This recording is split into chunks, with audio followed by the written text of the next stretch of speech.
Taste the Daily. அண்மை செய்தி. அதிமுக பொதுச் செயலாளர் புரட்சித் தமிழர் எடப்பாடி கே பழனிசாமி தலைமையில் கடலூர் மாவட்டத்தைச் சேர்ந்த தொழில் நிறுவனங்களின் கூட்டமைப்பு, சிறு மற்றும் நடுத்தர தொழில் முனைவோர்கள், விவசாயிகள், வியாபாரிகள் மற்றும் பொதுநல சங்கங்களுடைய உறுப்பினர்களோடு கலந்தாய்வு கூட்டம் நடைபெற்று வருகிறது. பல்வேறு கோரிக்கை மனுக்களை அதிமுக பொதுச் செயலாளரிடம் வழங்கியுள்ளனர். அது பற்றிய கூடுதல் விவரங்களோடு இணைகிறார் நமது தலைமை செய்தியாளர் ஜெயக்குமார். ஜெயக்குமார், வணக்கம். கூடுதல் விவரங்கள்.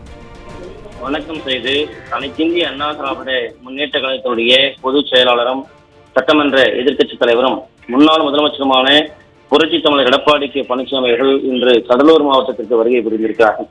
கடலூர் வடக்கு மாவட்டத்திலே இருக்கக்கூடிய குறிப்பாக தொழில் நிறுவனங்களை சேர்ந்த கூட்டமைப்பு, சிறு மற்றும் நடுத்தர தொழில் முனைவோர்கள், விவசாயிகள், வியாபாரிகள், பொதுநல சங்கத்தைச் சேர்ந்த உறுப்பினர்களோடு இந்த கலந்தாய்வு கூட்டம் பாண்டிச்சேரியில் இருக்கக்கூடிய தனியார் மண்டபத்திலே நடைபெற்று வருகிறது.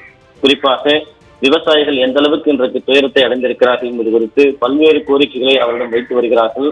முந்திரி உற்பத்தி, முந்திரி தொழிற்சாலைகள், பலா உற்பத்தி, அது சார்ந்த தொழில் நிறுவனங்கள், பல்வேறு தொழிற்சாலைகள் இந்த அரசு எதுவுமே உதவி செய்யவில்லை, வரியை மட்டும் பெற்றுக்கொண்டு வஞ்சித்து வருவதாக தொழில் நிறுவனங்களை சார்ந்தவர்கள் குற்றம் சாட்டியிருக்கிறார்கள். வியாபாரிகள் பலாவிற்கு உரிய விலை கிடைக்கவில்லை, முந்திரிக்கு உரிய விலை கிடைக்கவில்லை என்று குற்றம் சாட்டியிருக்கிறார்கள்.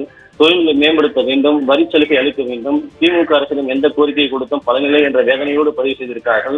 இந்த கலந்தாலோசனை கூட்டத்திலே அனைத்து இந்திய அண்ணா திராவிட முன்னேற்ற கழகத்தினுடைய பொதுச் செயலாளர் புரட்சி தமிழர் எடப்பாடி கே பழனிசாமியுடன் பல்வேறு கோரிக்கைகளை அவர்கள் வைத்து வருகிறார்கள்.